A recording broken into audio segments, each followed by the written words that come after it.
नमस्कार दोस्तों, स्वागत है आपका अपने चैनल ऑनलाइन मित्र पर। और जैसा कि आप सभी लोगों को पता है कि अभी जो है 1 अक्टूबर 2024 के बाद आप लोग जितने भी फिंगरप्रिंट यंत्र का इस्तेमाल कर रहे हैं, फिंगरप्रिंट डिवाइस का आप लोग इस्तेमाल कर रहे हैं, वो सारे डिवाइस जो है वो अब चैलेंज से बाहर होने वाले हैं। और इसके बारे में हम आपको कई बार ऐसे वीडियो के माध्यम से बता चुके हैं कि अब ये डिवाइस जो है वो काम करना बंद कर दिए। और जो नए यंत्र जो निर्मित हुए हैं, जो L1 कैटेगरी के हैं, उन्हीं डिवाइसेस का आप इस्तेमाल कर पाएंगे अपने सभी ईपीएस, सिम कार्ड या अन्य सभी कामों के लिए। लेकिन अभी कल ही के दिन यूआईडीएआई आधार प्रमाणीकरण संस्था ने एक लेटर जारी किया है, जिसमें यह बताया गया है कि मंत्रा का L1 डिवाइस, जिसमें कि सुरक्षा खामियों की वजह से अब इस डिवाइस को जो है सस्पेंड कर दिया जा रहा है। हालांकि अब ये 1 अक्टूबर के बाद चलेगा या नहीं चलेगा, इस पर भी एक बहुत बड़ा प्रश्न चिन्ह है। लेकिन दोस्तों, ये एक बहुत ही बड़ी बात है कि L1 डिवाइस की जो न्यूज़ है, लगभग 1 जनवरी 2024 के बाद आप सभी लोगों को पता है कि मार्च महीने में पेनियरबाई ने इसका बहुत ज़्यादा ही प्रमोशन किया था कि 31 मार्च के बाद में जो है आपका ये L0 डिवाइस है जो काम नहीं करेगा। हालांकि इसमें हमें एक्सटेंशन मिला है। जो इसकी एक्चुअल डेट थी वो थी 30 जून 2024। लेकिन पेनियरबाई ये चाहता था कि आप लोग जितने भी रिटेलर वो सभी के सभी जो है नए डिवाइस के साथ में अपने काम को शुरू रखें, ताकि आपको चाहे भले ही डिवाइस आपका कभी भी बंद हो, लेकिन आपका काम रुकने ना पाए। इस वजह से वो आपको डेली इस बारे में नोटिफिकेशन के माध्यम से या फिर एडवर्टीजमेंट के माध्यम से अपने जो एप्लीकेशन है वहाँ पर आपको इसकी जानकारी दे रहा था कि आपको बहुत ही जल्द L1 डिवाइस के साथ में जो है काम करना पड़ेगा। लेकिन इसी के साथ अब एक और दिक्कत ये है कि जब ये डिवाइस की जब वो आपको एडवर्टीजमेंट देता था, वहाँ पर आपको एक ही डिवाइस दिखाई देता था, वो है स्टार्टेक कंपनी का, जो कि बहुत ही बढ़िया डिवाइस है। ऐसा नहीं कि उस डिवाइस में कोई खामी है, लेकिन उस डिवाइस में भी एक दिक्कत दोस्तों ये है कि अगर मैं बात करूँ कि आपको कौन सा डिवाइस परचेस करना चाहिए, तो उस कंडीशन में मैं सबसे पहले जो बोलूँगा वो होगा मोर्फो का डिवाइस। हालांकि मोर्फो का डिवाइस लेने में आपको दिक्कत ये है कि उसकी जो आरडी सर्विस है वो बाकी इन दोनों कंपनी से काफ़ी ज़्यादा महंगी है, लगभग 400 से 450 रुपये के आसपास। जबकि ये कंपनी आपको 100 रुपये से लेकर तो लगभग 300 रुपये के आसपास जो आरडी सर्विस प्रोवाइड करती है। तो 450 रुपये लेने का मुझे ऐसा कुछ औचित्य तो नहीं लगता कि कंपनी इतना महंगा क्यों ले रही है। फिर भी ये डिवाइस सभी जगह पर सपोर्ट करता है, लेकिन इसका जो सपोर्ट सिस्टम है वो मुझे इतना काफ़ी पसंद नहीं आया, क्योंकि मुझे एक डिवाइस में दिक्कत थी, लेकिन इस बारे में मुझे कंपनी ने कोई भी सहयोग नहीं किया। उनका एक ही कहना है कि आपने जिससे मशीन परचेज की वो आपको सर्विस देंगे। तो ये एक बहुत बड़ी दिक्कत है मोर्फो के साथ। रही बात स्टार्टेक की, तो स्टार्टेक का डिवाइस अगर मैं बोलूँ तो बहुत ही बढ़िया डिवाइस है। वहाँ पर आपको सपोर्ट टीम से बहुत बढ़िया सहयोग मिलता है, ऐसा नहीं कि नहीं मिलता है। तो आप लोग स्टार्टेक का डिवाइस भी खरीद सकते हैं अगर आप लोग एईपीएस का काम करना चाहते हैं तो।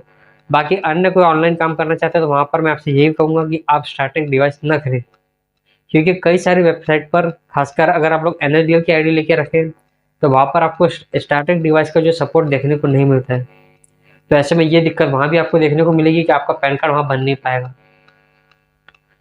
तो इसलिए मैं कह रहा हूँ कि स्टार्टेक जो है वो बहुत ही बढ़िया डिवाइस है। अगर आप लोग एईपीएस का काम करते हैं तो उसके लिए स्टार्टेक से बेहतर कोई डिवाइस नहीं है, क्योंकि वहाँ पर आपको जो वेरीफाई की जो दिक्कत है वो काफ़ी कम आती है। जिस तरह की हम लोग मंत्रा का डिवाइस इस्तेमाल करते हैं, तो कुछ देर के बाद में वो वेटिंग पे चला जाता है, फिर से वो वेरीफाई करता है, फिर उसमें लाइट चलता है।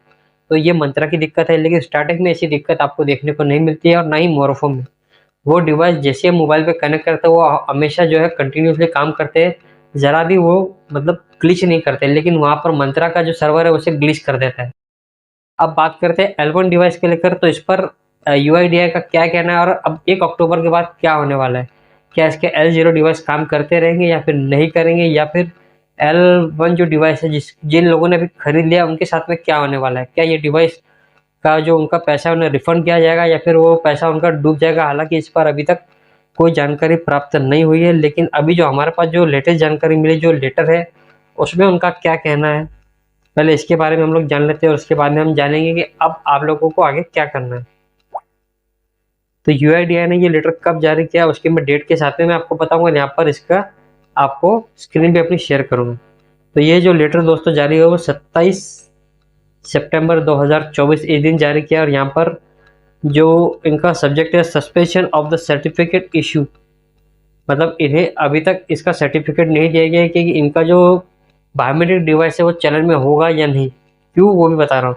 Suspension of certificate issue MS Mantra Softtech private limited for device model MFS 110। दोस्तों इस डिवाइस पर ध्यान दीजिए, MFS 110 यानी ये मंत्रा का L1 डिवाइस है, जिसके बारे में हमने आपको पहले भी वीडियो बनाया जिसमें हमने आपको बताया कि L1 डिवाइस ही आपको परचेस करने हैं।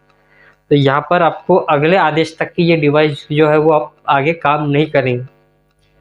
हालांकि इसमें उन्होंने मंत्रा को एक राहत ये दी कि जिन लोगों के पास भी L0 डिवाइस है वो डिवाइस 31 दिसंबर 2024 तक काम करते रहेंगे। यानी कि अगर आप लोगों के पास मंत्रा का पुराना डिवाइस है जो कि L0 कैटेगरी का है, तो वो डिवाइस आपका जो है 31 दिसंबर 2024 तक चलता रहेगा। लेकिन बाकी जो डिवाइस है उनका क्या होगा? तो मेरे हिसाब से उन सभी डिवाइस को जो है अब चलन से बाहर कर दिया जाएगा। वो डिवाइस मोर्फो और स्टार्टक, जिन लोगों के पास भी L0 कैटेगरी की डिवाइस है वो सारे काम करना बंद कर देंगे। सिर्फ और सिर्फ मंत्रा L0 को ही अभी एक्सटेंशन दिया गया है, बाकी और किसी कंपनी को नहीं। वो भी सिर्फ कब तक?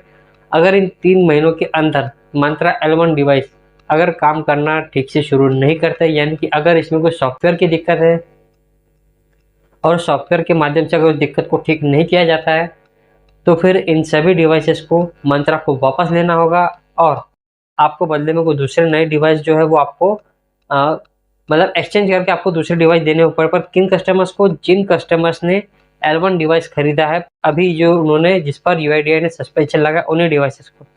यानी कि अगर 3 महीनों के भीतर अगर उसमें अगर कोई सॉफ्टवेयर का जो ग्लिच आया है दोस्तों, जो सिक्योरिटी ग्लिच यानी जो सुरक्षा खामी हम कह सकते हैं, उस अगर खामी को सॉफ्टवेयर के माध्यम से अगर दूर नहीं किया जाता है तो आपके पास जो डिवाइसेस है वो मंत्रा को वापस लेने ही पड़ेंगे और किसी भी हालत में उसे लेने ही पड़ेंगे। क्योंकि ये एक हमारे साथ जो एक फ्रॉड है और सीधा सीधा फ्रॉड है। अगर आपके डिवाइस प्रॉपर रेडी नहीं है तो आपने इसे मार्केट में कैसे दी, जबकि आपको UIDAI के गाइडलाइन के अनुसार ही आपको डिवाइस आपको प्रोवाइड करनी चाहिए हर रिटेलर को और हर मार्केट में। क्योंकि आज फिंगरप्रिंट के माध्यम से बहुत सारे काम हो रहा है, ऐसे में कई सारे कस्टमर्स के साथ में जो फ्रॉड हो चुके हैं, खासकर APS पोर्टल के माध्यम से। और कई लोगों ने आपको कई मतलब कस्टमर्स के साथ में अलग तरीके से भी फ्रॉड किया। जैसे हम आपका आयुष्मान कार्ड बना देंगे, आपका बीमा कार्ड बना देंगे, हम आपको सरकार की ये सुविधा प्रदान करेंगे और उनका थंब लेकर उनके बैंक अकाउंट से पैसा विड्रॉ किया है और उनके साथ में फ्रॉड किया है। और इसी की वजह से L1 डिवाइस को जो है UIDAI ने मान्यता दी है कि जिसकी वजह से फ्रॉड जो है वो कम हो जाए। लेकिन जहाँ तक अभी देखने को मिल रहा है कि इन कंपनियों की वजह से ही या फिर इन डिवाइसेस की वजह से ही जो रिटेलर का काम है वो काफ़ी हद तक कम हो चुका है। तो उस काम को फिर से मतलब पटरी पर लाने के लिए ये काम हम लोग कर रहे हैं कि हम नया डिवाइस भी खरीद रहे हैं, हम लोग रजिस्टर भी मेंटेन कर रहे हैं, इसके अलावा कस्टमर को हम समझा रहे हैं। अगर उसे कोई दिक्कत आ रही है तो उसका प्रॉब्लम भी हमें सॉर्ट आउट करना पड़ रहा है। लेकिन जो व्यक्ति फ्रॉड है वो ऐसा कुछ नहीं करता, वो फ्रॉड करता है और अपना काम करके निकल जाता है। हालांकि इस पर APS कंपनी ने काफ़ी ज़्यादा जो है काम किया, ऐसा नहीं कि नहीं किया है। जहाँ बात करें एयरटेल पेमेंट बैंक और पे नियर बाय की, अगर आप उसका APS इस्तेमाल करना चाहते हैं तो आपको उसी लोकेशन पर काम करना होगा जिस लोकेशन पर आज आप काम कर रहे हैं। यानी कि अगर आपकी दुकान यहाँ पर है तो आपको वहीं काम करना होगा। अगर आप कहीं और जाकर उस APS का इस्तेमाल करते हैं तो आपकी ID जो है 24 घंटे के लिए जो है फिलहाल वो सस्पेंड कर देते हैं और उसके बाद में फिर आपको 24 घंटे बाद ही उसको एक्सेस करने का ऑप्शन मिलता है। और ठीक स्पाइस मनी ने भी वही काम किया है। अगर आपको APS का इस्तेमाल करना है तो आप किसी अन्य मोबाइल में नहीं कर सकते। पहले क्या होता था, हम 2 या 3 मोबाइल में भी उसको एक्सेस कर लेते थे, लेकिन APS के लिए अब अगर आपको अगर इस्तेमाल करना है तो आपको उसी मोबाइल में इस्तेमाल करना होगा जहाँ पर आपका सिम कार्ड है। उस फ़ोन में अगर आपका सिम कार्ड नहीं है तो आप APS का इस्तेमाल नहीं कर सकते।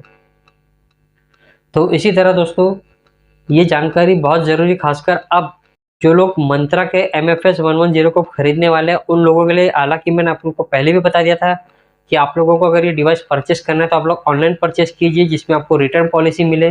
और अगर आप लोगों ने इसे ऑर्डर कर दिया है तो मैं आपसे यही कहूँगा कि आप अपने ऑर्डर को जो कैंसिल कर दें या फिर डिवाइस को तुरंत इसे रिटर्न कर दें। जब तक कि मंत्रा अपने इस डिवाइस की खामी को दूर नहीं करता है तब तक कि आप लोग मंत्रा का कोई भी डिवाइस परचेस न करें। आप लोग अगर L0 डिवाइस लेने लगे, अगर आप लोगों को डिवाइस परचेस करना ही है तो आप मेरे हिसाब से आप मोर्फो की तरफ जा सकते हैं। और अगर आपका बजट मोर्फो का नहीं है तो आप लोग स्टार्टेक का डिवाइस भी खरीद कर APS का काम आसानी से कर सकते हैं। हालांकि मैं एक ही बात यही कहूँगा कि ध्यान रखिए दोस्तों, स्टार्टेक के डिवाइस में आपको अगर अन्य आप लोग काम करते हैं ऑनलाइन का तो वहाँ पर आपको दिक्कत हो सकती है, क्योंकि काफ़ी सारे पोर्टल पर स्टार्टेक के बायोमेट्रिक को जो एक्सेस नहीं है।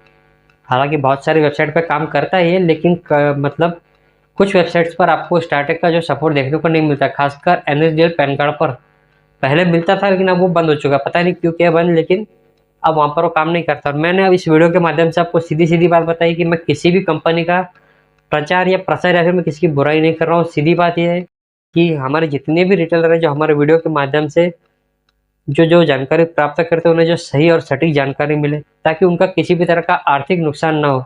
और जिन लोगों ने भी बायोमेट्रिक डिवाइस खरीदे पहले 4000 रुपये में भी उन्होंने L1 खरीदे, तो क्या उन लोगों को 4000 का नुकसान होना चाहिए? नहीं। मैं यही चाहता हूँ कि अगर आप लोगों ने अभी तक डिवाइस परचेस नहीं किया है तो आप थोड़ा वेट कर लीजिए, और अगर आपके पास मोर्फो या फिर स्टार्टेक का डिवाइस है जो L0 कैटेगरी अगर वो बंद होने वाला है, तो आप लोग फिर L1 जो है वो स्टार्टेक या फिर मोर्फो में खरीद सकते हैं, इसमें कोई दिक्कत नहीं। अगर आपको आज की जानकारी पसंद आई तो प्लीज़ आप वीडियो को लाइक करें और हाँ, चैनल को सब्सक्राइब करना ना भूलें। इसके अलावा अगर आप लोगों को हमारे वीडियो के माध्यम से कोई भी ऐसी मतलब आपत्ति हो या फिर आपको कोई भी शंका हो जिसका आपको समाधान चाहिए, तो आप हमें कमेंट कर सकते हैं। चलिए मिलते हैं अगले वीडियो में।